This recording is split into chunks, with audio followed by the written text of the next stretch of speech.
Okay, only one game left that I had planned to play, and let's see.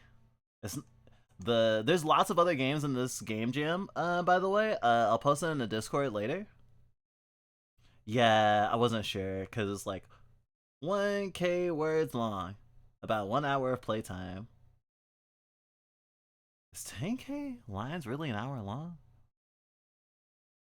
I guess it also depends on how much you've read. I guess we might as well try.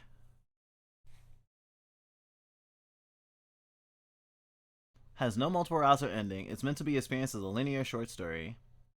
Well, let's just jump into it. Blast Damage Days is a short story with visual and audio elements. Explore the story about lesbian love and healing from trauma in this queer-themed furry visual novel. Damn, I love trauma. Especially healing from it.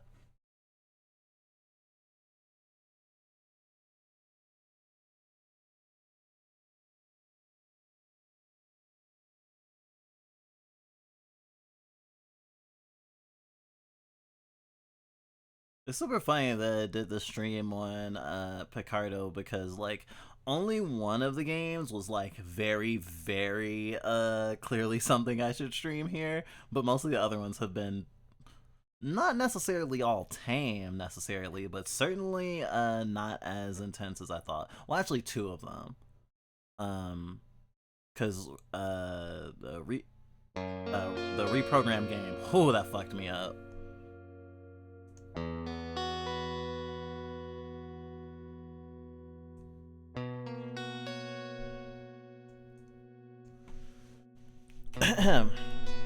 Of course, because it's fully voiced, I won't have to do very much work. This music is nice.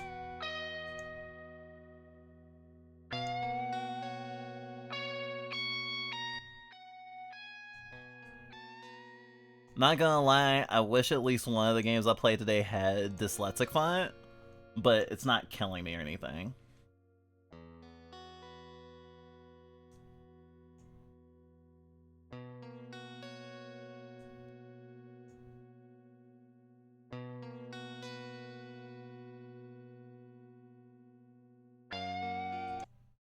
Blast Damage Days. I will be there kicking, fighting, beating, screaming. There's no fucking way I'm ever gonna. The sound of music was suffocating. There were three women standing on the stage. In the center, there was a woman with a guitar. To her side, there was a bassist. And to their back, there was a drummer. There was purple lighting illuminating the women in their stage. They had been playing for 55 minutes now. It was near time for their final song. They were on a tiny stage, barely able to fit the three women. The crowd, by comparison, was even more tightly fit. There were 70, maybe 80 people crammed into this tiny, poorly soundproof space. It was clear that they should not have taken in this many people today. But they insisted to the owner of the space that it would be fine. They knew it would not be fine. They were in a small club, one they've been to numerous times, in fact. They played their first show here. The guitarist reminisced about that show. Nobody likes the opening band. People were exiting during the show. There were three people left by the time they finished their last track. The guitarist chuckled. At the time, it was devastating. But look at them now.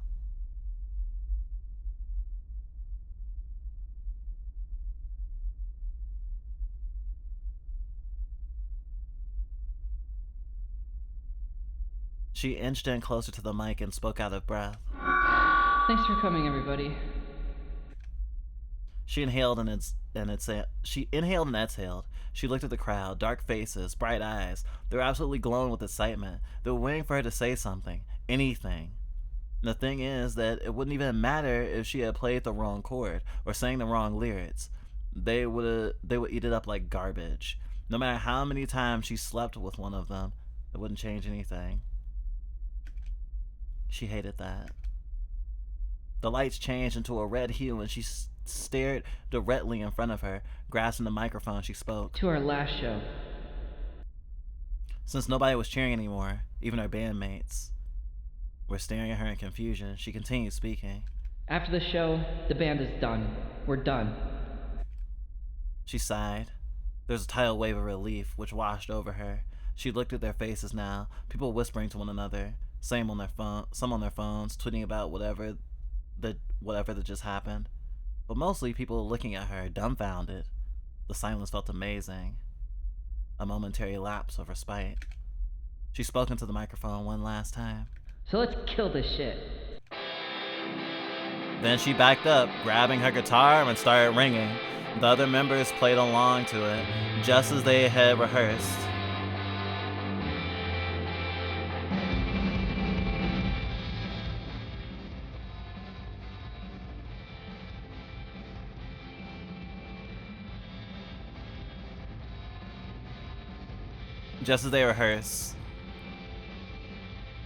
But everyone on the stage knew she had really meant it. This was the end of the band as they knew it. Everyone in that crowd had come to this realization, and they all began dancing and singing along to the song. They knew this was their one last chance to do so. Amidst that pile of sweat and tears and pure energy, something was forming, something primal, something climac and final. It was the culmination of an energy long built up for years. It was the end of an era as we knew it. And she lost herself in the music too. Chapter 1.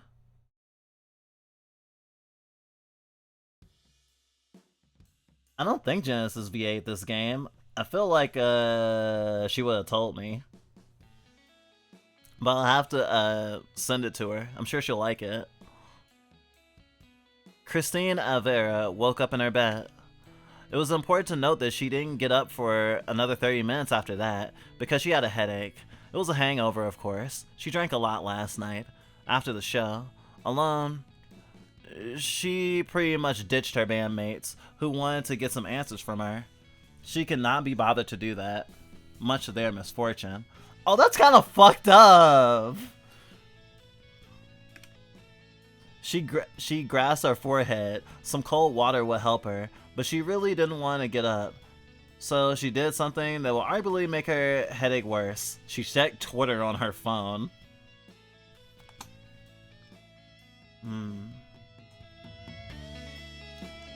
I'm really struggling with the sound mixing right now. Having it be at a good level. I don't want to overpower me too much.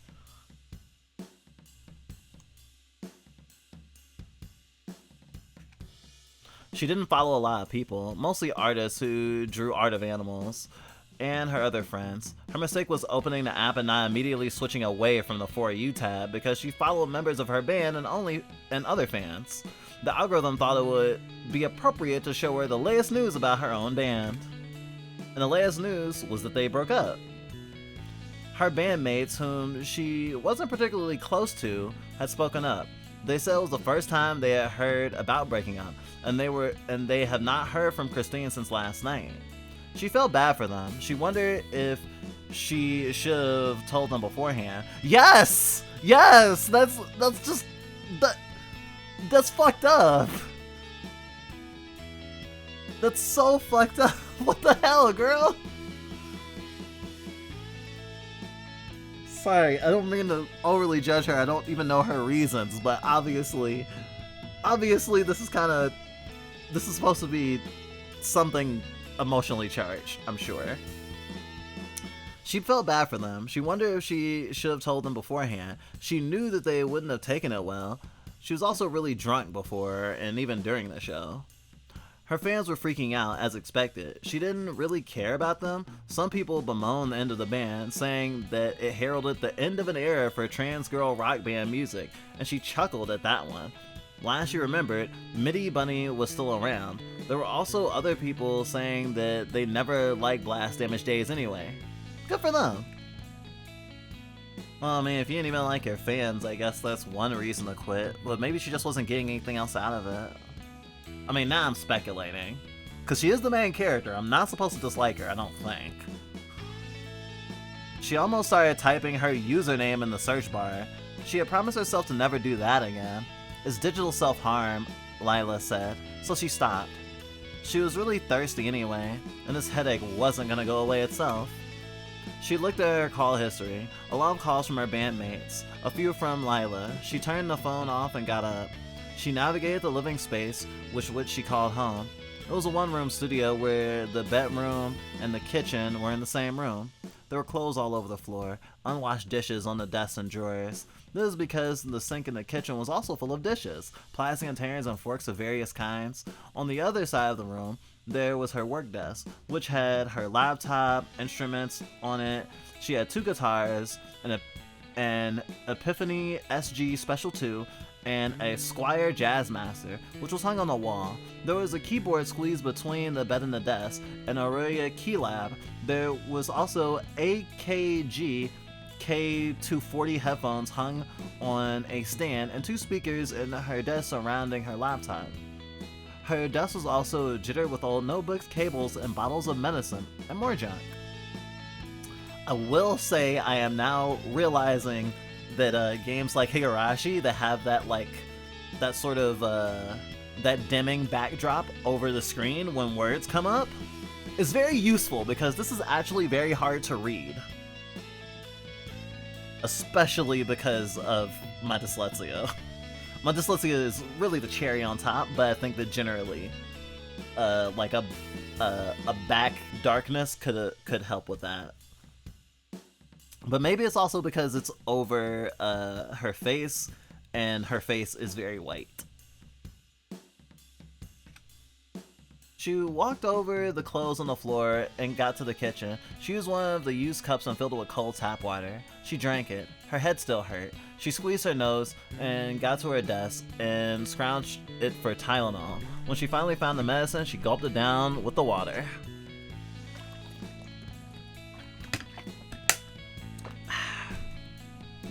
Nice to be reminded to drink water. Back from the stove, I only burned myself twice. Good job!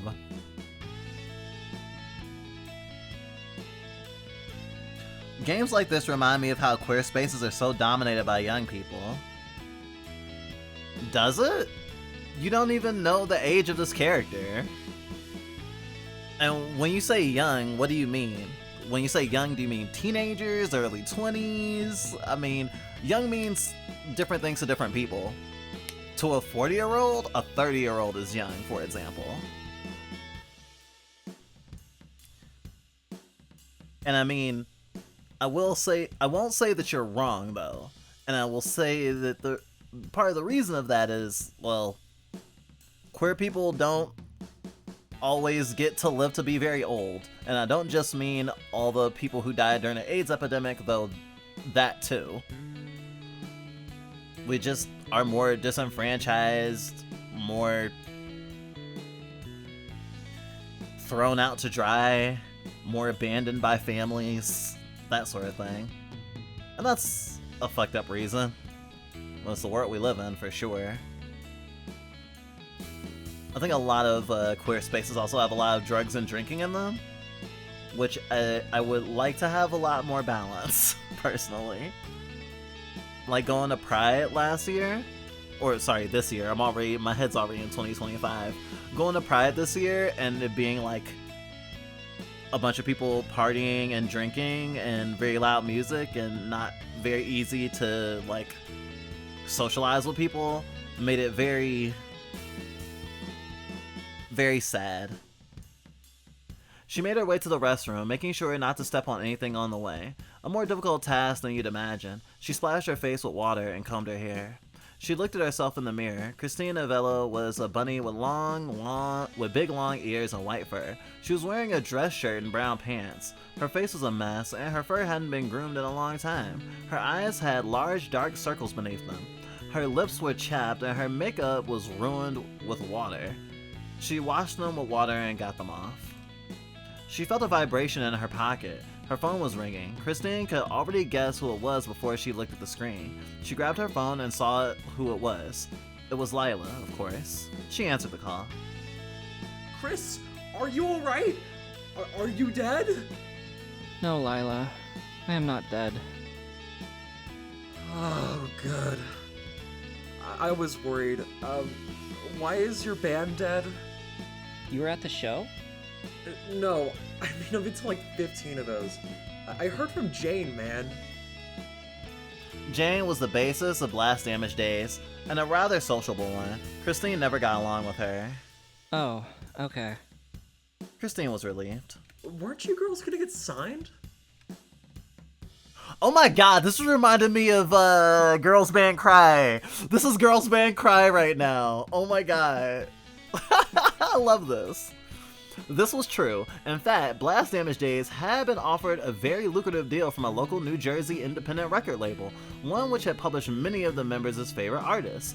In a democratic vote, the band had decided 2-1 that they would accept the deal, with Christine being the sole objector. Yeah, this is a lot like, sorry, I'm not trying to say that they're like ripping it off or anything, just that plot point is a very central plot point in one of my favorite anime, Girls Band Cry. Which is also about a bunch of gay girls. Presumably. Yeah. It was just, it was a lot for me. Also, I didn't tell you that. Yeah, you did. I mean, you were drunk off your balls, but you told me like last week. Oh. Christine had just then realized the extent of her alcoholism problem, as if it wasn't obvious to everyone else, but she was a slow one. Oh, that might also have to do with it. Kind of like stand-up comedy. If you're a stand-up comedian and you are like a sober stand-up comedian, you're gonna have a lot of friction in your social interactions, especially because most like open mics and stuff are at bars. It's just like a big drinking culture. Bands, especially rock bands, have a similar issue. Anyway, did something happen? Something was an understatement. I'm fine. Okay. Well, you sure I don't have to check up on you? I don't understand why you always ask this. You just come over anyway. Well, I figure it's nicer to ask first, but you're gonna say no. No. But yeah, I'm gonna come over anyway. Well, I'm alright, alright? Okay! It's just, you haven't been acting so well for a few months now. Have I now? Yes! Your room didn't used to be such a dump for one. Okay, I'll clean up. Good. Because I'll beat you up if you don't. Oh my god, I love her dorky laugh. You should check it on Jane and Lilith too. They're pissed. I mean, confused about the whole thing. Oh, great. Thanks. Look, I trust you. I know you know what you're doing. But if you're ever doing not fine, you know who to call, alright? Ghostbusters! Sorry, I couldn't resist. Thanks, Lila. I'll talk to you later. Bye! Then Christine hung up. Jane and Lilith were, of course, the bassist and drummer of Blast Damage Days, respectively. They were sure to give her a mouthful when they met up. Christine already had to dread it. To think they used to be best friends of all time baffled her to this day. Not so much of all time anymore. That's interesting. It says that she isn't close to her bandmates, so I wonder why she drifted away. Or maybe they drifted away from her. She was sure, though, that they would understand her eventually. They were annoying, insistent bitches, she thought, but they were not heartless. That was the kind of people she knew them as. Christine put on her jacket and headed outside. Chapter 2. 2 months ago, Christine and Avella had a panic attack on stage. That's how that day went. This is how that day went down. It started out in the morning, like any other. Newark was a loud city, even at 9 a.m., but Christine had always been able to find a quiet place to take a morning cup of coffee. This was when she was still out for coffee every morning. She was listening to the cast recording of the musical Godspell. As she enjoyed a cup of iced latte with cream, she was reading a newspaper on her phone. It was about an arson attack on the ballot box in Pennsylvania election season. She scoffed. Chris!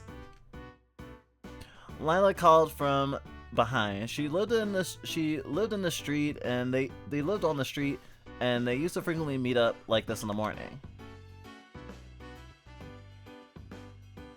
She lived on this street? I don't think that's trying to say she's homeless. Lila was a 6-foot-tall brown bear, maybe twice the size of Christine in width.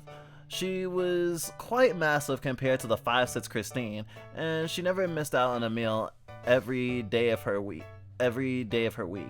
She was wearing a striped sweater underneath her jacket, and she always wore a beanie around. Hey. Big day today, huh? And she ordered a caramel macchiato from the same coffee shop. Sure. When's rehearsal? 4 p.m. Show's at 9. That's kind of cutting it close. Blame Jane. I don't book this stuff. Jane always likes to live on the edge. In more ways than one. I don't want to hear the end of that sentence. Really? She smiled cheekily. You don't want to hear about how I fucked all your friends except you? She said with glee. Yeah, because first off, I'm not my own friend. You're not your own friend? That's a shame. That is mean to my friend, whose name is Chris. Christine pulled out a cigarette. Don't smoke. This is a coffee shop. Me and the owner here are tight. Hey, if you smoke, I'm gonna beat you up and it's not gonna be in the fun way. Okay. She put it back. Anyway, She pulled out the single earbud she had on. every fucking trans girl fucks every other fucking trans girl in their vicinity in cities like these. You think I haven't fucked Jane and Lilith? I just want one friendship where that's not a thing I have to think about.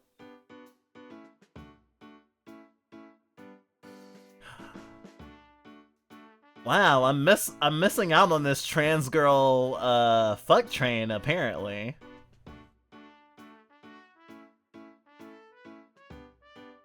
Now I think about it, I fucked very few trans girls who had lived near me.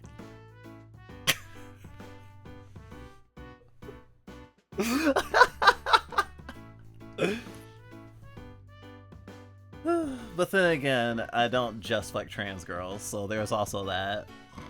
That's fair. Besides, I'm asexual. Same. Demi specifically. Lila stood up and slammed her hands on the table, producing a large clanking sound. Some of the coffee from both of their cups had spilled out. I didn't fucking know that! You're not my mom. I don't have to tell you these things. When did you come to this conclusion? Yesterday. Oh! Anything happen? Christ, you're nosy. Sorry. Lila sat back down. No, nothing happened. Christine glared at Lila sideways. It's just how I feel. Maybe I used to like sex. Not anymore. Oh, okay. Huh. Christine took a sip of her coffee. Lila pulled out some tissues from her purse and cleaned up whatever the mess she had made on the table. She threw those out, then looked at Christine with concern in her eyes. Sure it's not because of Beth. Christine felt the pit in her stomach. Her vision began to go blurry, the sides glowing darker and darker. She put the coffee cup down, just barely not spilling it. She cleared her throat. You alright, Chris? Lila asked, sensing something was wrong. Can we please not talk about that right now? She glared at Lila. Not about her. Okay, I'm really sorry. Oh boy. Must be a lot of baggage there. There was some like trauma processing I remember being discussed in the bio. Sorry, I'm talking too much between lines. Don't worry about it. Christine stood up and stretched her arms. She had to get some fresh air. She was gonna go insane otherwise.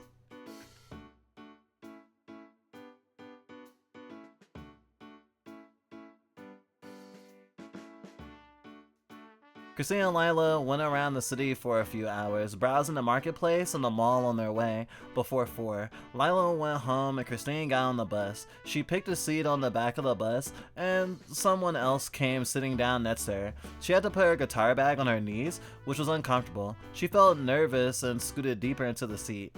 Some kid on the bus who couldn't have been older than 25 was talking about deporting immigrants from the state. She put on her earbuds. It played the original cast recording of Godspell again. The song that came on was It's All for the Best. Very, very interesting. I'm remembering what I said just a little while ago. It's like, oh, it's all like, what is young is relative. If you're talking to a 40-year-old, a 30-year-old is probably a kid, you know? And if the narration is sort of in the perspective of Lila, I would imagine that she's probably at least 30, if she's considering someone who's 25 a kid.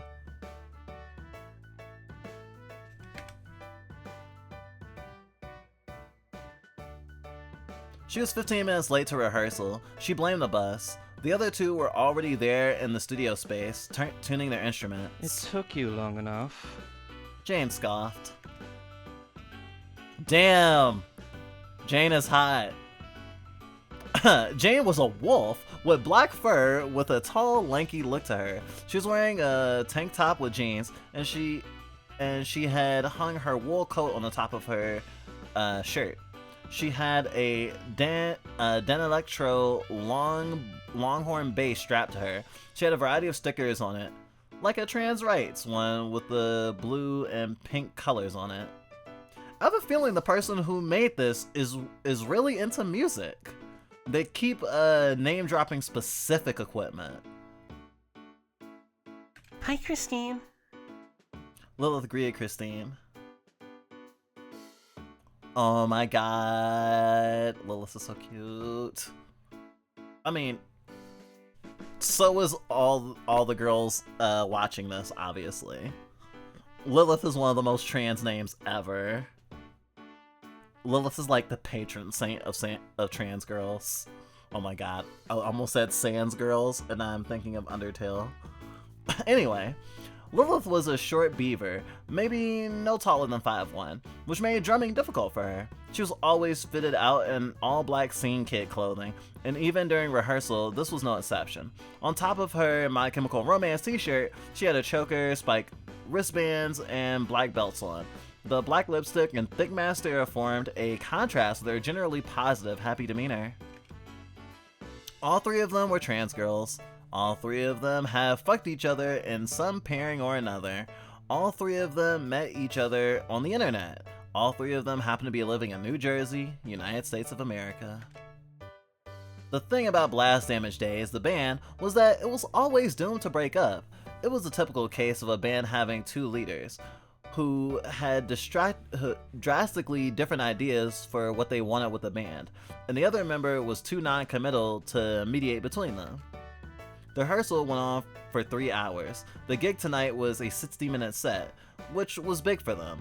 They had only played short opening gigs up until now. Blast Damage Days had been a band, though, for 3 years at this point. They had spent most of their early 20s into this punk rock band. They all had their own separate jobs, of course. Jane worked at a retail clerk, Lilith had a job at a nearby theme park, Christine wrote articles for websites, top 10 lists, how-to guides, slop shit like that. Damn, this game. This game has really, really good writing. The author has a very clear voice. Holy shit. Doomed Yuri Rock Band? Doomed Yuri Rock Band. They practiced their asses off and headed to the venue. It was a bar called Club SS. No one knew what the S stood for. They came there an hour early, did some sound checks for 30 minutes, and people started coming in. Lilith looked to mingle and say hi to people, and she usually took Jane with her. Christine always remained up on the stage, looked down at everyone, like an everlasting presence in the bar. She didn't like to talk to people, in other words. The show started, and there weren't a lot of people in the venue, but as they started playing the first song, an onslaught of crowd members started coming into the bar. There must have been 50 people there. The band kept playing without any breaks or banter. Blast Damage Days had been described as if a trans girl sang in both Green Day and Weezer.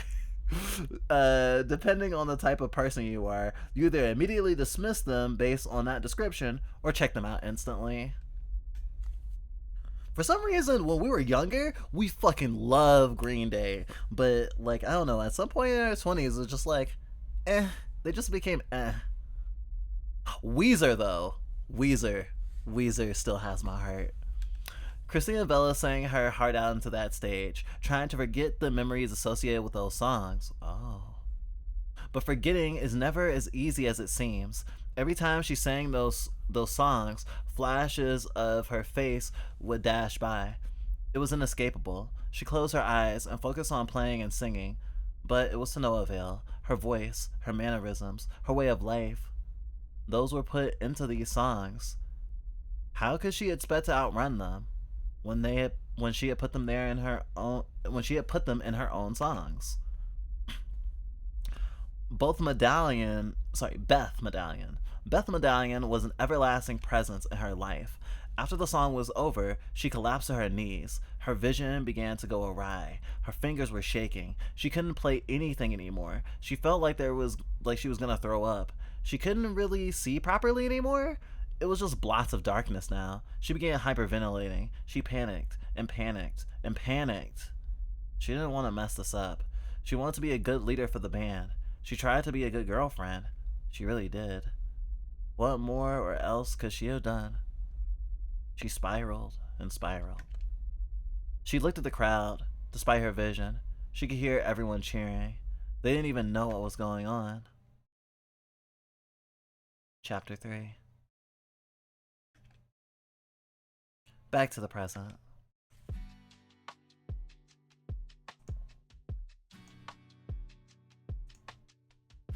Back to the present. They decided to have a meeting at the usual coffee shop. This was later in the day after the show where Christine announced their breakup. Lila offered to be there as a mediator, but Lilith said she'll handle it. It was difficult to trust her with this because Lilith had previously been an infamously conflict-averse individual, but alas, it was just the three of them in that coffee shop. Christine came in last. It was the afternoon, and she was about 30 minutes late. Jane and Lilith were already seated, and Christine ordered her usual and took a seat. They sat there in silence for a while. None of them quite knew how to start this conversation. Christine finished her entire cup of coffee. Lilith looked at her phone for most of the time. Jane just stared down at the table, seemingly searching for words to say. Look, we all know why we're here. Well, yeah. So why hasn't anyone said anything for 30 minutes? Has it been 30 minutes? Yes. Look at the clock. I was just waiting for someone to say something first. Why haven't you been saying anything? It was a test. To see if either of you would speak before I would. Jane is a bitch. I gotta say. Or she's being a bitch. Which we didn't. See ya, Evie. Thanks for hanging out. Yes, you failed the test. Sorry, Janie. Don't call me that.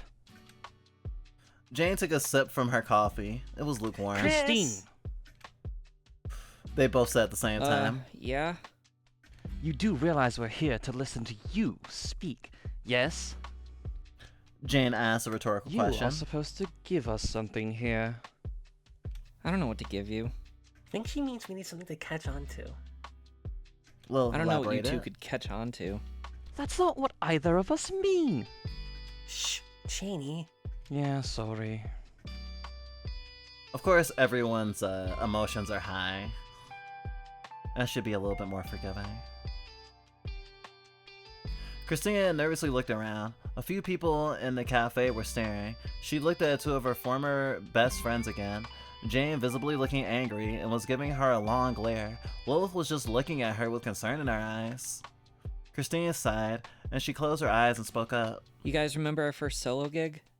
In the SS? Yeah. Well, I don't know if you noticed, but that day I was having a panic attack after the first song. Oh.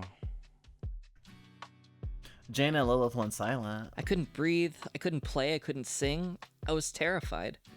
There was all these thoughts in my head, like, ugh, God, there were so many people. Even last night, that was so many people. And I froze up, man.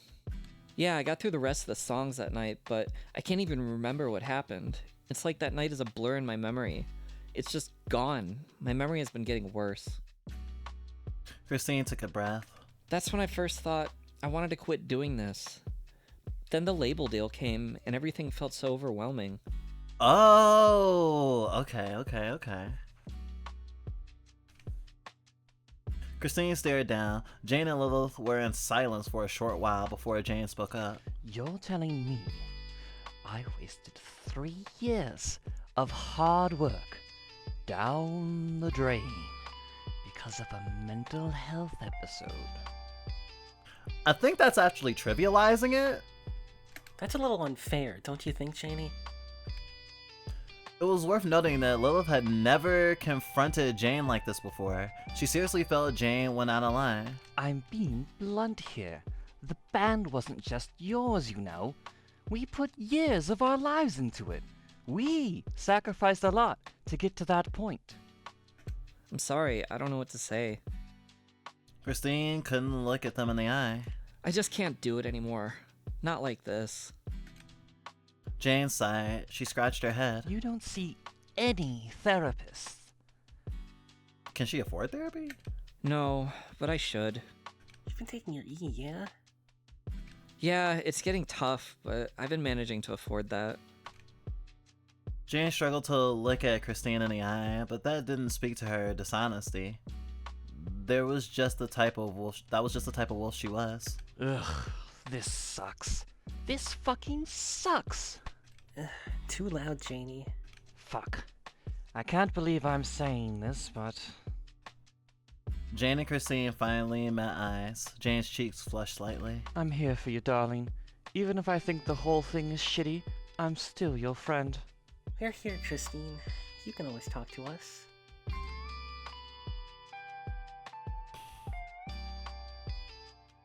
I'm filled with lots of emotions. I did not expect it to go in that direction. Christine looked at the two of them with a dumbfounded expression. Me fucking too. You aren't mad that we broke up? I mean, yeah, I was a bit angry. I was bitter.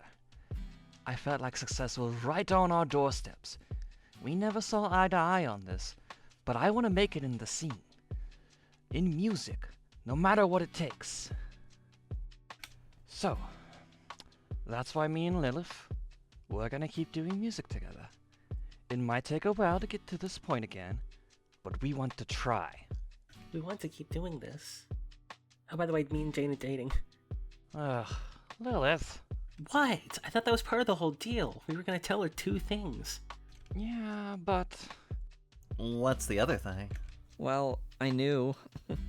You knew? Both of them yelled at the same time. Volume, girls. Since when? I don't know, like forever ago. Yeah, I guess it is obvious, huh? Ugh. Well, I guess this is it. In a number of ways. But they say every ending is a new beginning. Who said that? I'll beat the fuck out of them. I actually love Jane. I take it back. Well, actually, I don't take back that she was being a bitch, but I do like her. Me, Lilith Moon. Okay, then I'll do it later. Yay! Oh my gosh. Christine watched the two banter and started laughing uproariously. What's wrong with you? That's creepy. I'm just really glad. Christine wiped the tears off her I eyes. thought you guys were pissed off at me. Well, for the record, I was. She was. But I don't know, darling. You're my friend. I knew you had a good reason. I don't know the full deal behind what you're dealing with, but I do know there's nothing I can force you to do. Thanks, Jane. Christine smiled at her. You're a really good friend. Tell me that at our wedding. We're getting married? Lilith seemed uncharacteristically flustered. Well, I don't see why not. I've known you for 5 years. You're proposing to me at a cafe? Yeah, sure, wife. Now go make me a sandwich. I am going to fucking kill you. Oh, that actually sounds scary when it's you, Lilith. So the three of them made up, and they had a great time. Later that night, they went to a bar to get drunk and have fun. They had a feeling that they wouldn't be having occasions like that together frequently anymore. Christine got drunk and took the bus back home at midnight. Secretly, she was happy for a reason she didn't tell anybody. She was happy that she didn't have to talk about Beth Medallion. Unbeknownst to her, both Jane and Lilith knew that was the source of Christine's trauma. They just didn't want to bring her up for Christine's sake. And so, this uneasy truce between the three girls was able to be maintained by a sliver of goodwill. Chapter 4.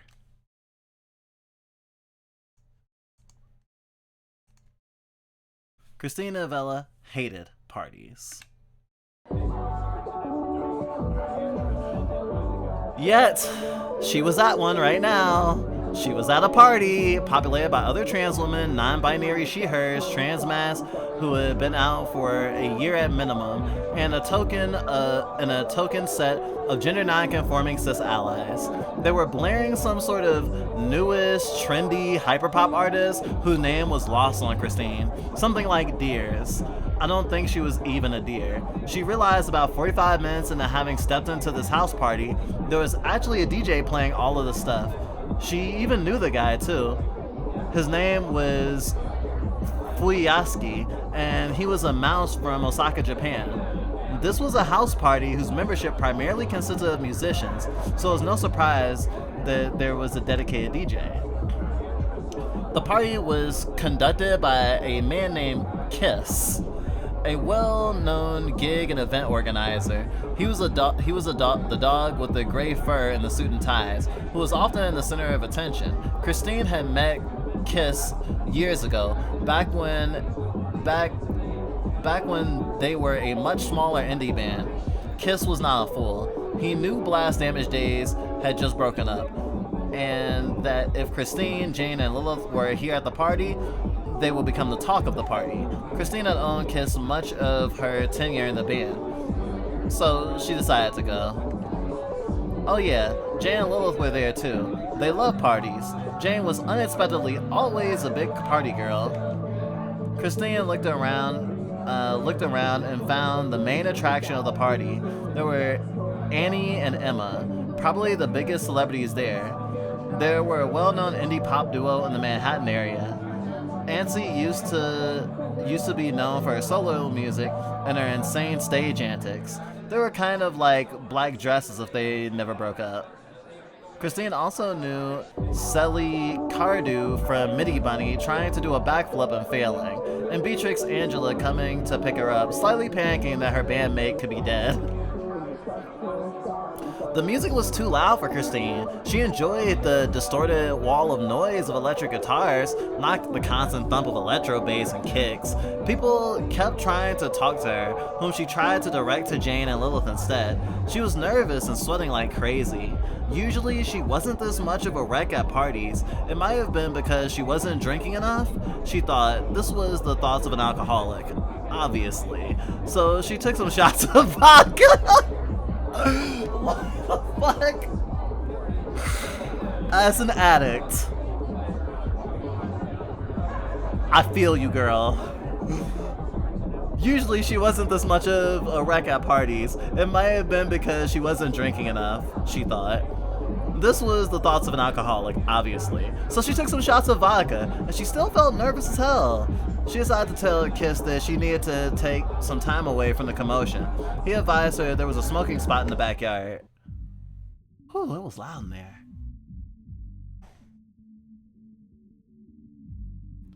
So she stumbled into the yard. She opened a transparent glass door which led to the back space. A few people were there smoking cigarettes or pot. They were sitting down on the grass or sitting near the wooden doorway. Well, there was only one person near the door. She decided to sit down nearby there as well. She pulled out a cigarette and lit it up with a lighter. She took a puff and breathed out the smoke. Hey, thanks for that. Damn! Whoever this is cute as hell. Favorite character design so far, gotta say. Drolls. The girl Nessa told her that. She looked at the girl. The girl was a calico cat dressed in colorful scene clothing. She had a blue collar on. What? Christine looked at the cat with confusion. I like the smell of smoke. Thanks for doing that. The girl took a puff of the smoke. Christine was extremely confused. Want one? Christine showed her the packet of cigarettes. Oh no, I don't smoke. Why not? Why not? The girl That laughed. stuff kills you, man. I'm here to do weed. Then she grabbed a blunt from her pocket and she took a smoke from it. Is that different? Oh, yeah, way different. She let out a puff. Nicotine makes you, like, flinch in comparison. I haven't really tried it. Well, one's an upper and one's a downer, so. Really? That's a first for a kiss comer. Kiss come what? A kiss comer. That's what I call everyone at kisses parties. See, kiss kind of sounds like piss and... Oh, damn it. Look, I know it sounds dumb, but I've never really had to explain it to somebody else. You don't have any friends, do you? Oof. Christine, that was a piercing attack. Yeah, and clearly you don't either, since you came out here for a smoke break in the thick of the night. I have friends. Christine looked down. I think I do. That's the kind of answer you really don't want for that question. I'm in a famous rock band. No, you're not. Oh, really? Name 5 songs. 5 songs. Didn't even say which songs or from what artist. Okay, I used to be in a rock band. They kick you out? I think I kicked everyone else out. It was my band. Cool. Wanna make out? What? Christine looked at the girl. Well, I find awkward girls like you cute, and that just sealed a deal for me. So? Honestly, though. Christine looked at the cat girl. She was really pretty, yeah. She had those half-closed, droopy eyes and long pink hair tied up in a Will ponytail. you stop checking me out and say something?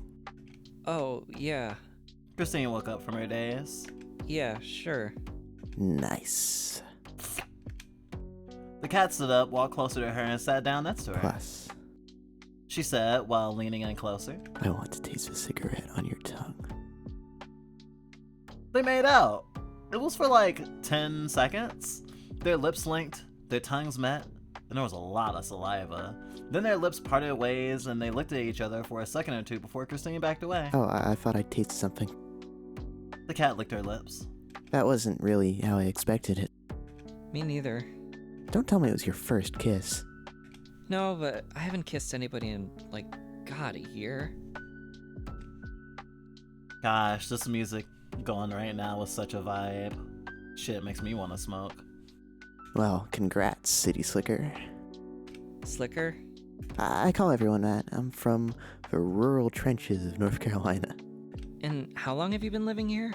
The cat thought for a second. 12 years? Damn, bitch. I think that's longer than how long I've been here. You're not from around here either. Well, here. I'm from Orange County in New York. This is Orange County in New York? Lol. Not much of a City Slicker then, I apologize. Because the last time was with Beth Medallion, so she stopped trying to think about this. Oh, I see. Trauma. The girl took another hit from her blunt. It had mugwort in it. Christine didn't know that. Well, I'm glad you liked it. Oh. Yeah, thanks. Off I go then. I'm about to hit the dance floor. She stood up and looked down at Christine. Christine looked up at this girl. Under most circumstances, she would simply reply with nothing, and they would go on their separate ways. Christine thought about that, and felt a tug at her heartstrings. She felt her heart pounding. Heard it, actually. It was like, wow. She felt like she was in high school again or something. She felt like talking to her crush on prom day, who was a taller hyena from senior year. Her heart pounding, not being sure what to say, fumbling the chance of her lifetime, stuff like that. She looked up at the calico cat, this girl who she didn't know the name of, and she saw that this opportunity wasn't just cringing at her past at 4 a.m. in her bed, but a real person she could talk to. In other words, she hadn't fumbled this bag yet. Hey, I think you're pretty. What's your name? The Calico Cat laughed out loud, and Christine wasn't sure if she had said something wrong. Then the girl grabbed her hand. It's Adelaide. Come on, come with. Adelaide? Adelaide? That's a lot of syllables. It tastes good in your mouth, though. Adelaide. Adelaide. It's the same syllables as lemonade. That's how I'll remember. That's how Christine, Avella, and Adelaide Avalanche met. Adelaide Avalanche? Oh, Sorry, this game has me all sorts of feelings. I haven't even done drugs today. Insane. Chapter 5. You got a date? Mixed VA, new gen furries, genuine verisimilitude queerness? Did I make this game? The writing is swag. Yeah, this game rules. What a weird day. Real. Lila's voice could be heard from the other end of the phone speaker. Yeah. Who is it? I met her at Kiss's party. You know the dog? Oh yeah, he's hot. Her name's Ada. Adelaide. She's really cool. Well, if you're calling her cool, she must be spectacular. Well, I think she's nice. What's she like?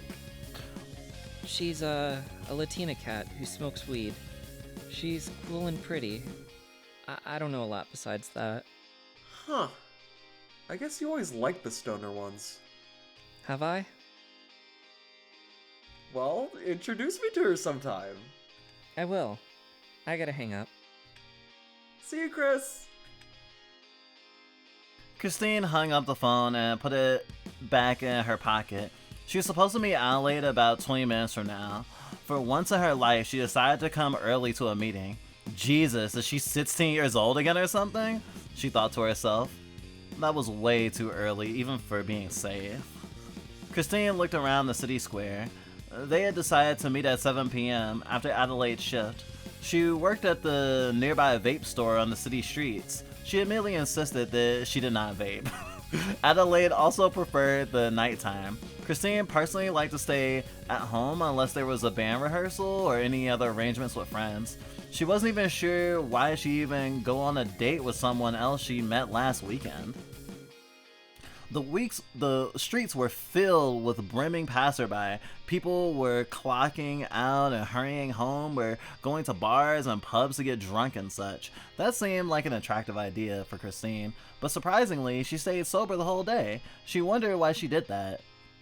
When she typically took out a can of beer the first thing in the morning, she was pretty high alcohol tolerance too. She supposed that she just didn't want to seem like a drunk to her new date. The fact that she cared at all spoke volumes to what Adelaide already meant for her. Hey, Adelaide approached Christine from the side. She was dressed in the same attire she wore at the party, which Christine would later learn was her favorite outfit. Hi. so, what you want to do, all ears? All ears? Christine already noticed the nickname. Typically, she would stop someone from calling her that, but she didn't do that this time. I don't know. How about we hit the mall, then? There wasn't really a better option for a third space other than the mall, and there was the Galleria Mall next to the Target chain nearby, within walking distance. I love Latinas! So, aren't you a fun one? Adelaide asked while they were walking. Huh? Christine looked at Adelaide in confusion. Well, it's not every party that I get asked on a date to. Well, if you ever went to shit-faced drunk. Christine frowned and closed her eyes. She remembered why she hadn't drank today. She remembered the fact that she had asked Adelaide out on a date, but her memory was blank besides that after the dance. Her memory had been really bad lately. Don't worry, you're my type. Really? Yeah, I think you're hot. Why, is that really shocking? No, people call me hot all the time. I don't want to be horny. I just want to be happy. I just thought you'd have better taste, I guess. My taste is exquisite, you silly, and this is proof of that. The two stepped into Target, which they needed to pass through before they could reach the mall. They walked across the pristine porcelain white Do you floorboards. typically come to the mall?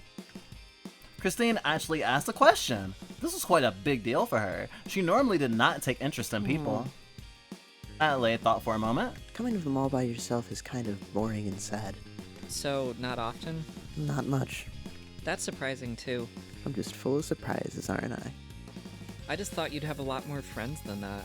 I don't like hanging out with people. Unless they're hot, I guess. Why not? I took you for the type to know what that's like. Yeah, I suppose. Adelaide didn't reply with anything for a while, then said, It's weird, but being with other trans people makes me feel a bit dumb in comparison. What do you call it? I guess it's imposter syndrome. I'm actually a little taken aback by her vulnerability. Especially when you feel like another trans person is living their truth like really, really hard. And like, especially when they look good doing it, or they feel, or they seem really confident and stuff. Like, I think it's pretty normal for you to go, damn, I want to be at that level of like confidence or flair or what have you, and then you go, damn, do I suck as a trans person? Although honestly, that's a different level of imposter syndrome, because the base level I would just assume just to be, am I really trans? I don't really have time for that sort of imposter syndrome anymore, because I'm definitely trans as fuck. I don't have imposter syndrome about that, but you know, being a good trans, or being the right trans, or being authentic or valid enough? Yeah. Me too. Makes me feel alienated from them. I know, right? There's always something I'm doing wrong. It's not like they point it out or anything, it's just the feeling you get. Yeah. They reached the mall section of the building. Adelaide suggested they go to Hot Topic, which she hadn't been to in a while. Christine didn't have any intention to actually spend any money here, but Adelaide assured her that she was just there to look around. I mean, you gotta go to Hot Topic. I'm pretty sure these are actual pictures that have just been there's settings you can do in like a video editing or like an art editing program that have this effect. I know because I've done this before with images, but just stuff that like, but not photos. Though this is actually a great way to make backgrounds instead of drawing them if you don't have the time or expertise for that. It's actually kind of like the backgrounds in Higurashi when they cry.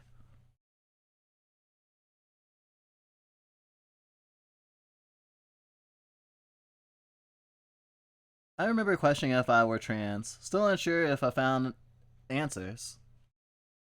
I mean, it's like,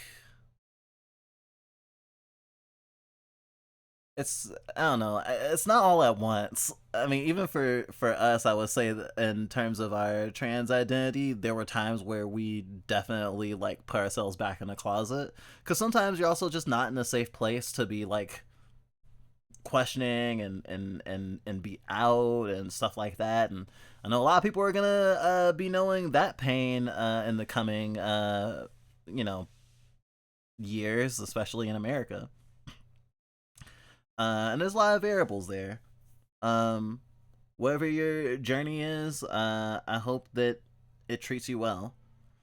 I thought you already considered yourself transdel, since you tell people that like you're fine with any pronouns. And I don't know a lot of people who do that.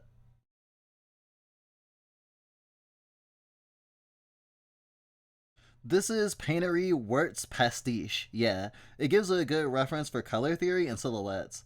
It's not about the details, but the overall shape. Yeah. It's very useful. Good news, I stopped downloading the 25 gigabyte Cyberpunk 2077 patch, and now I can watch Picardo again. I see. Whenever I'm downloading a game on Steam, I literally just barely do anything else. Maybe I'll listen to a song, or like, I was reading an article today while downloading Marvel Rivals, for example. The fact that Crow Killers is getting its last update tomorrow. We're eating good this week. Exquisite taste indeed. You're silly. I choose neither. Actually, one of our partners that we had recently told us that they don't consider themselves trans, which was really interesting to me because I'm like, well, I mean, you're on hormones, and like, you like a bunch of hallmarks that would say, well, I mean, how do you feel then? And it's like, well, it's not, I mean, obviously I can't speak for their truth necessarily, but I do remember this thing of like, you know, like being in the trans community is important to them, but like the word trans is not important to them, if that makes sense. I don't know. I find labels very valuable and validating, but I do sometimes have some mental friction when I am faced with someone who seems categorically to be like a certain way, and then they are like, yeah, no, I don't consider myself that way. And it's just still something I am learning how to, I'm gonna be real, make peace with, especially when it's someone close to me. I mean, not in the same way that like cis people treat trans people when we like come out to them, but just more in the way of like,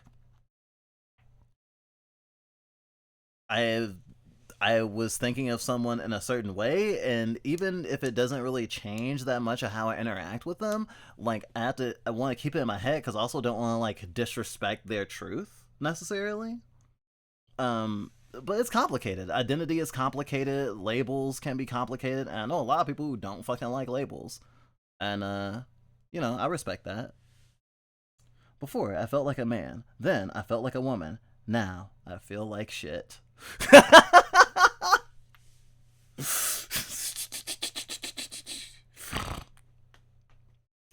They stepped into the store. A white cat girl dressed in all black clothing greeted them. It seemed like Adelaide actually knew the girl. They struck up a conversation for a minute. Christine went deeper into the store and looked at the band t-shirts they had.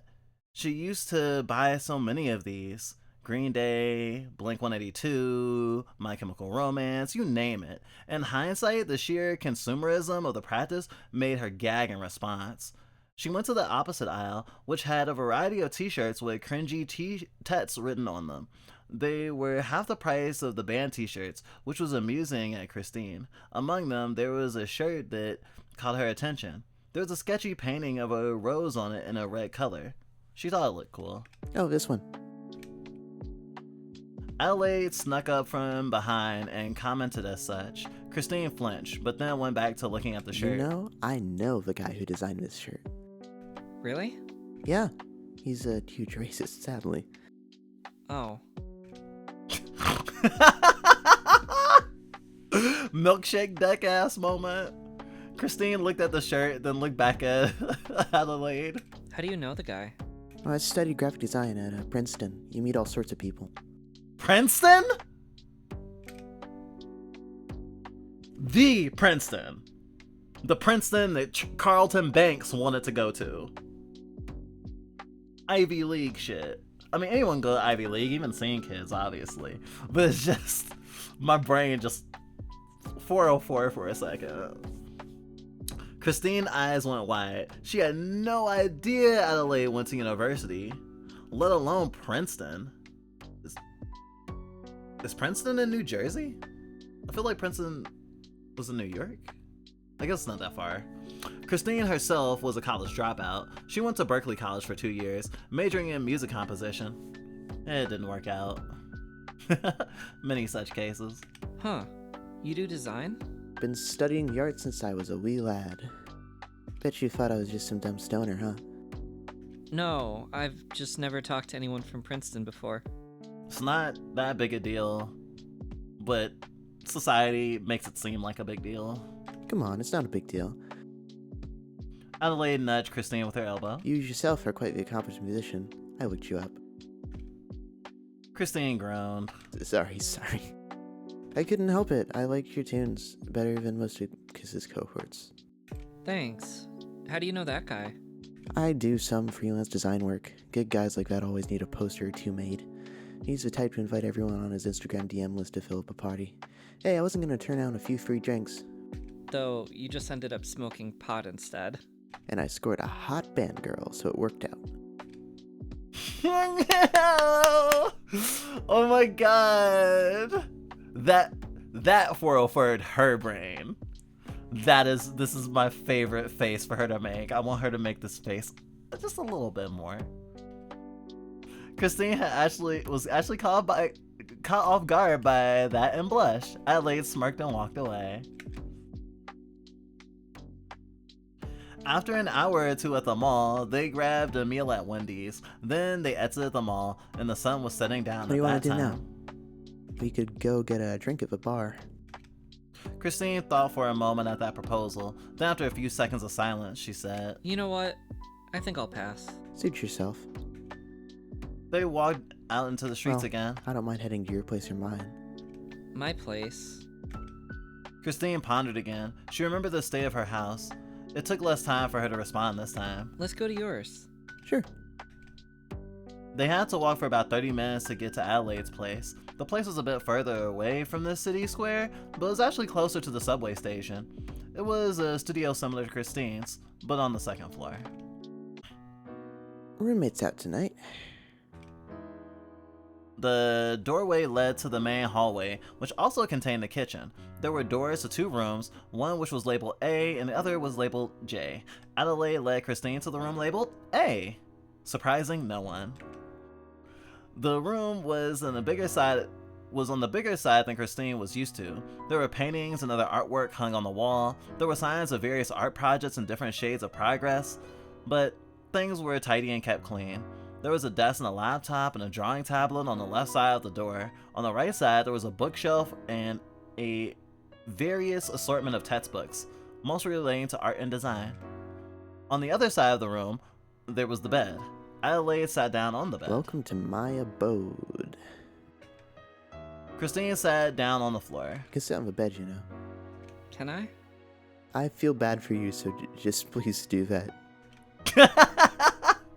Christine stood up next to Adelaide on the bed. She looked at Adelaide. This was the closest she had seen her face. So, are you gonna fuck me or not? Huh? I mean, that's why you came over, right? I guess. I don't know if I want to do that. Well, I want to get fucked right now. What will it take you? I have no idea. I haven't done that in a while. Damn, I thought rockstars fucked around a lot. I used to. I quit. She quit after she met Beth Medallion. Well, I'm disappointed. I didn't know I brought over a punk like you. She said that with a cheeky tone in her voice. I guess we can play with dolls or something. Oh my god. I swear to Bob Saget, if a girl asked me out, took me on a date, and brought me to her house and sat me on her bed with no one in her house and asked me to play with dolls, I would explode. I would just explode. It'd be over for me. It'd be honestly, a girl doing that would be an act of terrorism. Everyone would be dead. The whole city. Are you making fun of me? Yeah, because you're a fucking bore. Adelaide chuckled and Christine glared back at her. And you're really pissing me off. Oh no, Bunny's so mad. What's she gonna do? Bite me with your buck teeth? I could do more than that. Oh. Then show me. Adelaide grabbed Christine's hand and put it on her breasts. They were soft and warm, even through her shirt. Christine in return pushed her down on the bed. Christine laid on top of Ally now. That's more like it. I think you have no idea what you're doing. Oh, I really don't. I just like being a brat.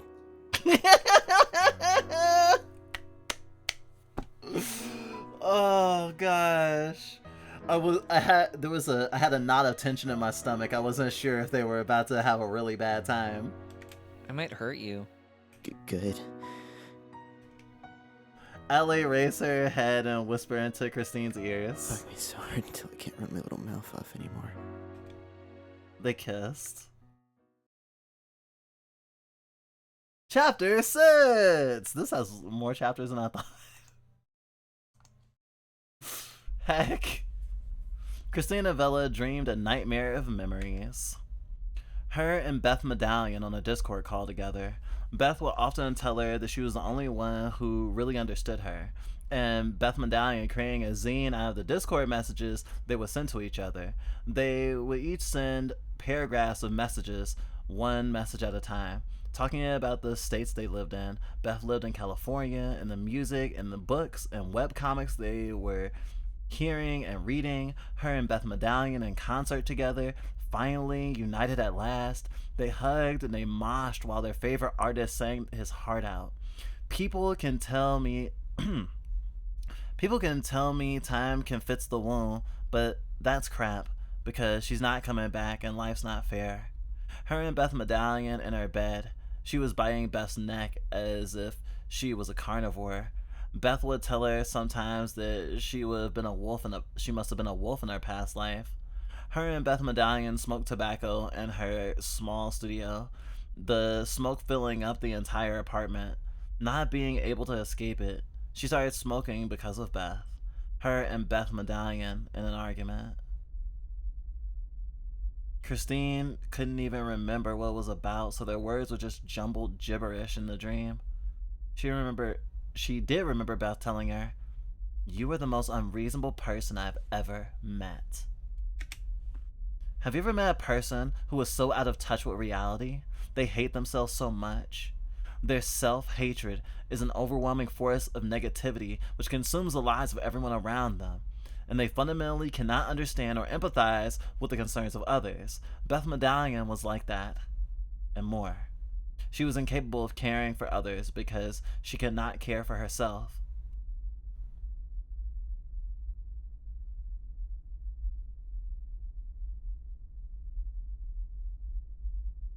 Sorry, I was having a moment. This shit is getting real right now. They hate themselves so much. Their self-hatred is an overwhelming force of negativity which consumes the lives of everyone around them, and they fundamentally cannot understand or empathize with the concerns of others. Beth Medallion was like that, and more. She was incapable of caring for others because she could not care for herself. While staying with Christine, she was constantly afraid that her stepfather would travel 3,000 miles to personally murder her with a shotgun he always kept in his bedroom. She was paranoid. Well, even that doesn't seem to suffice how much she was afraid of everything and everyone else around her. But let's settle at that. Paranoid. See, I expected Beth Medallion to be not that, because I don't like that I see my past self in Beth Medallion. I don't like it one bit. But as any fan of Evangelion knows,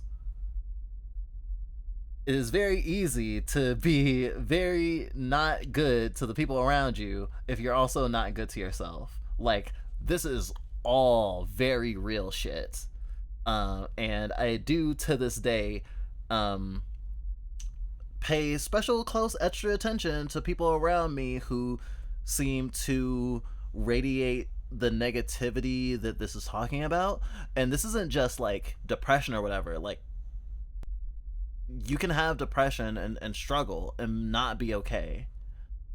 But there is a line, and it's sometimes really hard to parse. I know it's hard to parse. I've seen people on it. I've seen people pass it.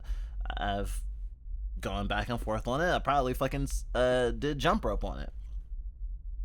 But when you see what you're doing to other people with that behavior,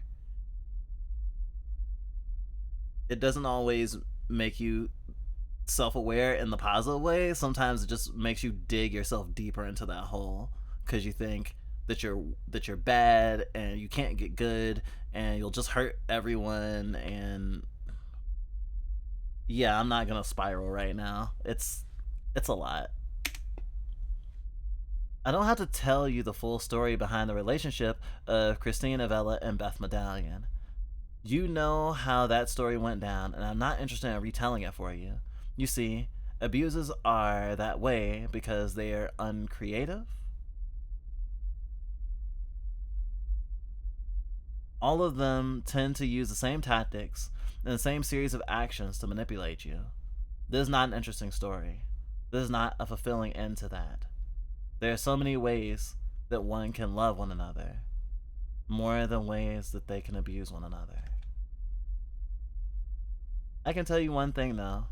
Beth left Christine, not the other way around. Christine woke up, covered in sweat. By her side, Adelaide Avalanche was sound asleep. She looked around. For whatever reason, she wasn't gonna find Beth Medallion in here. Last she heard, because she stalked her Twitter and Instagram, she was in Kansas with her new girlfriend. Even so, her shadow loomed. She looked around the dark apartment, breathing in and out harshly. The thing about abuse is this: it's not good for stories. There is no good ending to it. You never truly get over it. It's not something that the power of love and friendship can fully dissolve away. Love and friendship helps, yes. It even heals. But the scars? They never go away. And you just have to live with them. And you need to bear them. You are shaped by your traumas, but you are not defined by them. You cannot let them define you. You just keep living. You survived. That's enough. You live on. Christine Alley liked to see her life as a story, and the presence of Beth Medallion and the effect she had on her is one that was confusing for her. By all means, she should have healed from this already. She was going to achieve a bigger success than Beth Medallion ever gave her credit for. Did you know that Beth Medallion told Christine Avera that her music was never going to amount to anything? Christine played her last show to a venue of almost 100 people. And what was Beth Medallion doing now? Making another zine that literally looked like a Kate Wertz ripoff comic.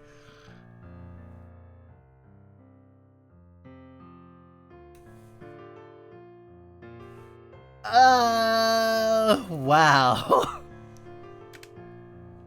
Christine blamed herself for not getting over Beth Medallion. There must be something wrong with me, she thought. But the thing was there was nothing wrong with Christine.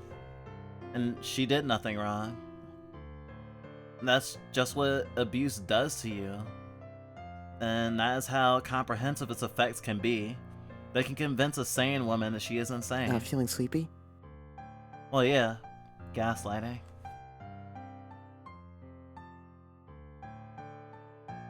This section of the VA was my spring 2004 baby. Oh, visual novel. The past looks back. The past definitely looks back. Not unlike the void. Adelaide spoke. From next to Christine. She was naked except for her collar. Christine turned around and looked at her. Whoa, you're sweating like hell. What's wrong? Christine saw Adelaide's face illuminated by the moonlight coming through the window beside her. She thought about the absurdity of the situation. She just had sex with a beautiful girl and she was still dreaming about her ex who she broke up with a year ago. Why does she even care? Christine chuckled. Adelaide tilted her head in confusion. How old are you? That's a weird question. 20. Oh, Christine sighed in relief. I'm 24. Oh, that's interesting, considering she was thinking a 25-year-old as a kid. Well, maybe also the things that he was saying were very juvenile. Lives are long, lives are short. You just keep getting better, don't you, buddy? No, it's just I don't think I can do stuff like this with older women anymore. Why? My ex was like 5 years older than me. She was. Christine started thinking about Beth Medallion again. Oh my god, I just realized my dyslexia is making her name Meth Medallion. Thank you. Thank you, fucked up brain. I love this. She started feeling that pit in her stomach. Stop. You don't have to tell me. I kind of want to. Christine fought against the panic. I think it's important for me to tell you. Only if you want to, but know that you can stop at any time. Aww. You're surprisingly mature at times like this, aren't you, Adelaide? I got it from my mother. Christine took a deep breath. Adelaide reached out both of her arms, signaling for her to lie down next to her. She did, and she lied down in Adelaide's embrace. My ex's name was Beth. I called her Bethy. We met in an online forum. We made comics and zines together. I loved her, a lot. But she wasn't good to me. She ignored almost every input I'd ever give. She sort of seemed to scoff at the very idea of me composing music. But I was in love with her and her art. That made me put up with a lot more than I should have, in retrospect. She lived in California, and she flew out here to New Jersey to live with me, because she was convinced her stepdad would murder her. I don't blame her for that. One day, she left me. She blocked me everywhere online, too. I found out that she had another partner she ran away to. I think she told the person that I was abusive to her. Ooh. Hot allostatic load. I will never know how truthful she was with me. I don't really want to know, I guess. It's all just memories to me now. Painful memories, but ones I have to live with. Adelaide petted Christine's head. Well, shit. That shit sucks, man. Yeah, it really does. I kind of feel like I have to tell something about myself now. It wouldn't be fair otherwise. You don't have You really to. don't have to. You never wondered why I never take off his collar? She backed up from Adelaide a little bit and looked at her collar. I suppose the question did come to mind. I thought you were just kinky. Or likes the tension on your neck. I know I liked wearing collars 24/7. Cause it's like getting a hug. Adelaide sat up and Christine did so too. Adelaide took off her collar. The moonlight shined brightly on her white fur. See any marks? No. Good. Because back when I tried to hang myself, that mark stayed for weeks. Oh. I've never taken this off in front of people ever since then. It's sort of a habit. I know it's not there anymore. Christine wasn't sure what to say in response to that, so she just held Adelaide's hand. Aren't you curious why I tried to kill myself? A little. Same goes for you. Only if you want to. Oh, I want to, alright. I've never told this story to anybody ever. Really now? It's a fun one, actually. Gosh, Adelaide continues to be my favorite character. Minus the part where I got raped. Oh! Oh boy! Oh boy!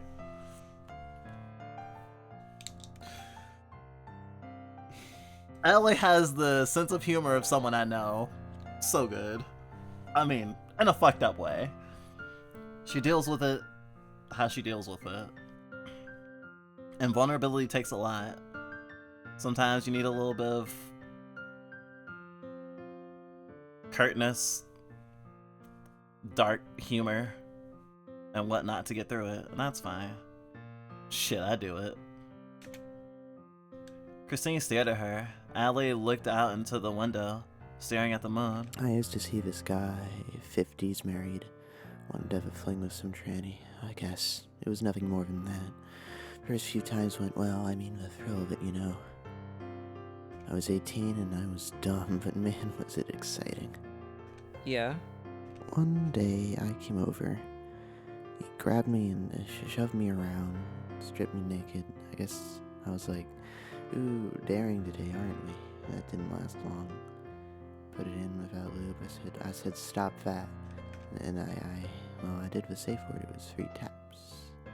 Didn't give a shit. Me and Allie have the same safe word. I went home after that.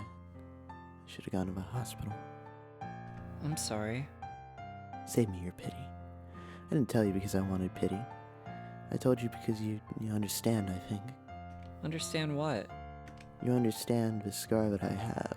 I mean, it's not like we've went through the literal same thing. You've got your scar and I've got mine. And that's why you understand. You get it, don't you? She says it so matter-of-factly, but, yeah, I need to save this page. That is... I feel like that's part of the emotional center of, like, maybe not just this, but art in general. And, you know, sharing painful things with others. Maybe. It's like She scratched her head. we're trans girls, and people like to think that makes us all the same kind of animal. And that can be true, but it's not all. I can barely relate to any girls my age. This shared pain we have, though, that is actually real. Beyond all the superficial shit or the trans experience or whatever. And hurt people like us, we need each other. 'Cause, yeah, that's what I mean. Oh, I think I get it. You get it? Christine took a moment to collect her thoughts. I'm not good at speaking as you are. I like writing. If I could write a song about this, I think I would. But since I can't right now, I'm trying to figure out what's the best thing to say in response. Basically, Christine blushed and looked away. I think I love you. Sorry? What? I think you just, first date? First date. I did say I wanted to see that face again, though.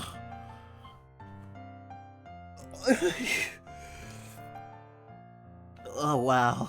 I love you too. Oh. Sorry, I'm never sure about these things. Honestly, now that I think about it, considering the way life has been and treated me, I think I've totally gotten subsumed by the idea that there's a certain time which you're supposed to say I love you. I'm not exactly, and I've never really been the type of person who fully believes that the person who says I love you first is quote unquote loses, but a tinge of that has definitely been scarred onto me. Ugh, gosh. You don't have to be sure, silly. Adelaide touched Christine's face. She kissed her. But I guess I want to say that, love doesn't need to be a promise to stay together forever, that your love is true, or like that you will sacrifice everything. Love is love. Love is like art. Love is art. I definitely still am not in the best place when it comes to anxiety about loving people, but I can definitely say I love you after a first date if I actually feel it.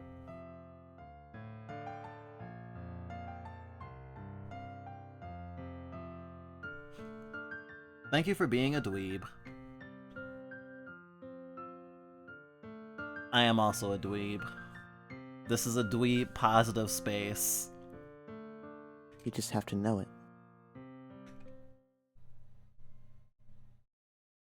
Chapter 7? We get a whole nother chapter? Excuse you?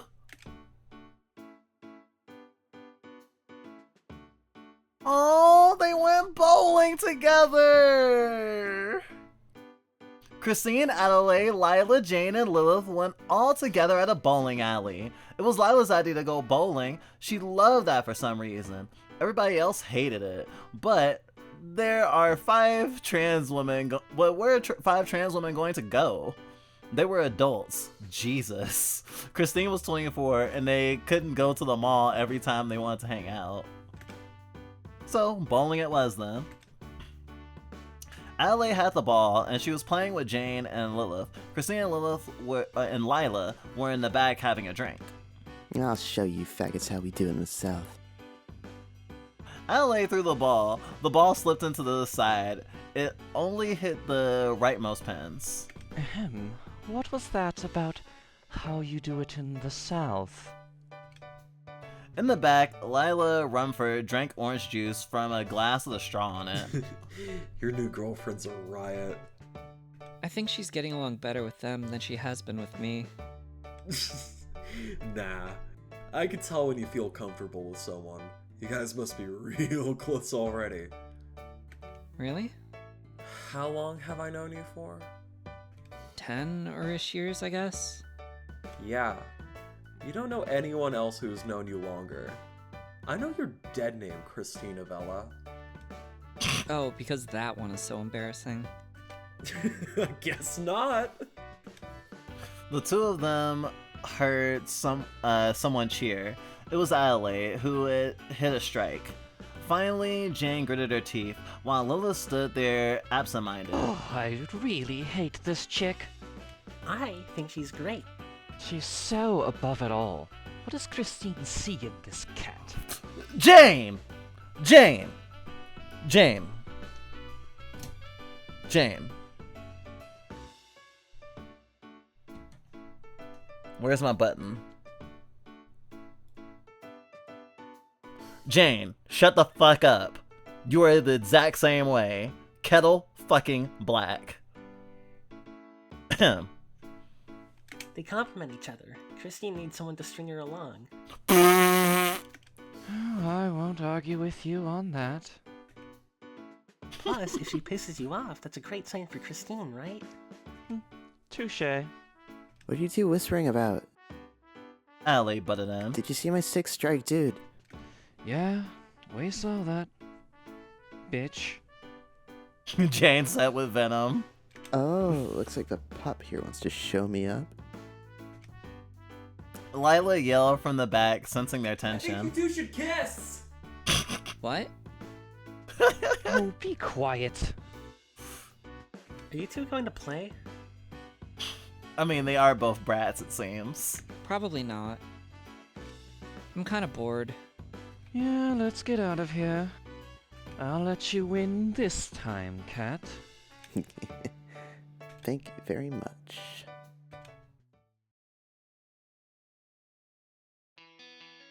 The 5 of them went outside of the bowling alley.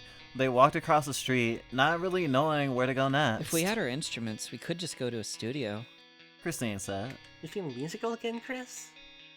I've been writing again. Oh, good. Competition is just what our band needs. Hey, that's great, Chris. Yeah, I don't really know how music stuff works, but it sounds good to me. She's helping me out.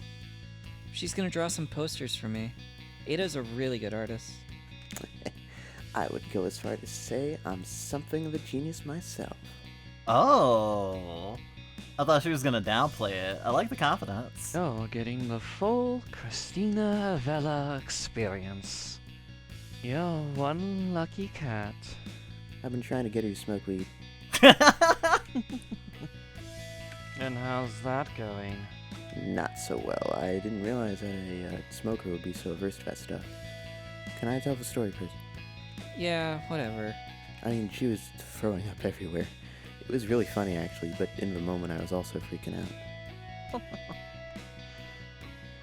Yeah. Sorry, we actually already know this. Chris is terrible with cannabis. I should have warned you. Lila elaborated. It's okay, we hadn't met until today, Lila. By the way, you're my favorite. Aww. Adelaide hugged Lila from behind. Lila just went, oh, and blushed. So warm. So cuddly. Layla is the hug box of NJ. You know, I don't mind this and all, but I do mind being called that. I'm not a box. Hug bear. Yeah, Lila's more of a big plushie. Thank you. I am exactly that. A plushie. If you squeeze me, I'm gonna play a sound clip. Let me try. Adelaide tried to squeeze her stomach. Not for you yet. Boundaries, Ada. Oh, sorry. No problem. She's like a kid. I think she is. At heart. Didn't know that was your type. Shit, Little's got all the riz. I'll kill you. You've tried numerous times before. What will change now? Good point. Naturally, Adelaide, Lila, Lilith formed a trio, chatting about whatever struck their fancy. Christine and Jane stayed in the back.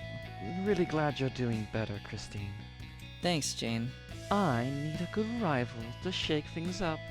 I'm your rival. Forget that. You're my rival? What's with that tone? Am I not good enough for you?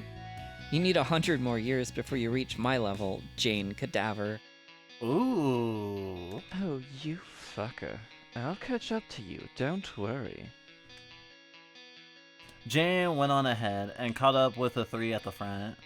Christine was gonna follow them, but then she heard she had a vibration on her phone. She stopped walking for a moment and checked it. There was someone messaging her on Instagram. In fact, it was someone she knew all too well. It was the username of Beth Medallion, with one simple message. Can we talk? Christine looked at the message for a half second. Badly noted that Christine had fallen behind and yelled out at her. What's wrong, Bunny? Catch up. Christine deleted the message history and put her phone back. She smiled at Adelaide. She realized, maybe for the first time in a year, a very long year, that she was valued. She didn't have to look anywhere else. There would be room for her here. She walked towards her friends. I'm not supposed to say I love you, but it kind of sounds weird when I say I like you too.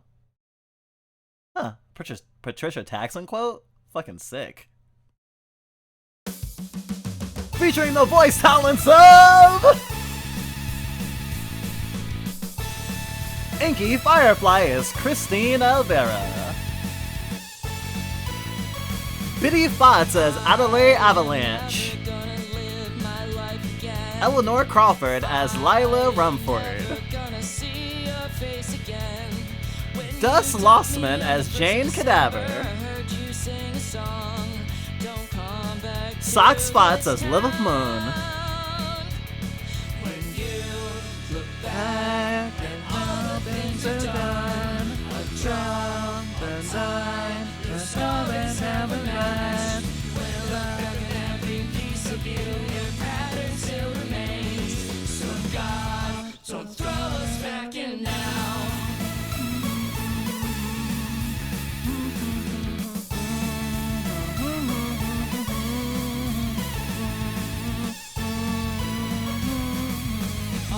Friends are there to check on me.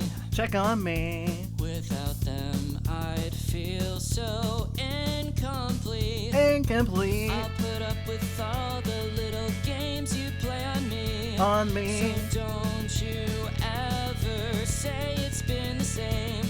When you Look back at me on the things you've done. a Time, the time, the stories have been mine. Well, look at every piece of you, your pattern still remains. So God, don't throw us back in now.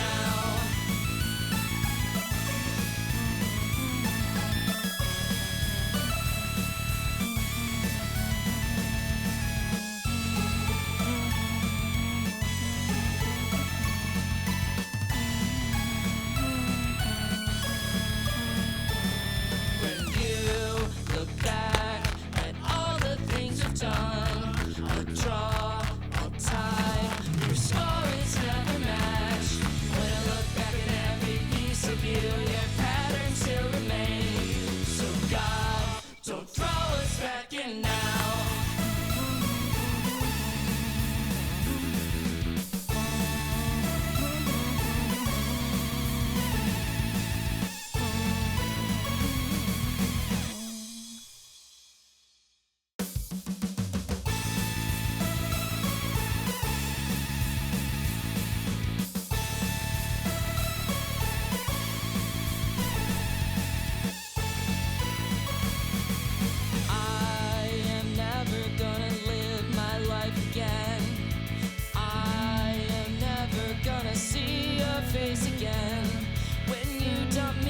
1st of December, I heard you sing a song. Don't come back to this town. When you look back at all the things you've done, the sky, the snow is aftermath. Every piece of you, your pattern still remains. So I don't follow back again.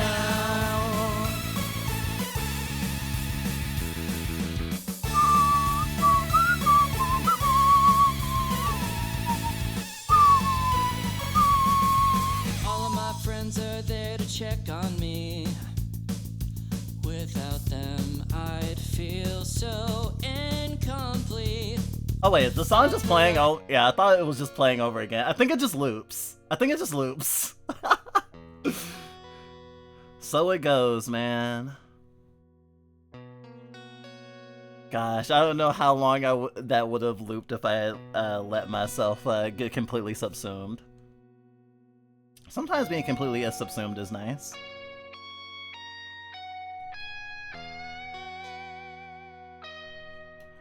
Okie dokie. I'm about to end stream. Scott Pilgrim ass music. Yes. Very much so. I didn't know how many chapters there were. Sorry about that. I was playing this game blind.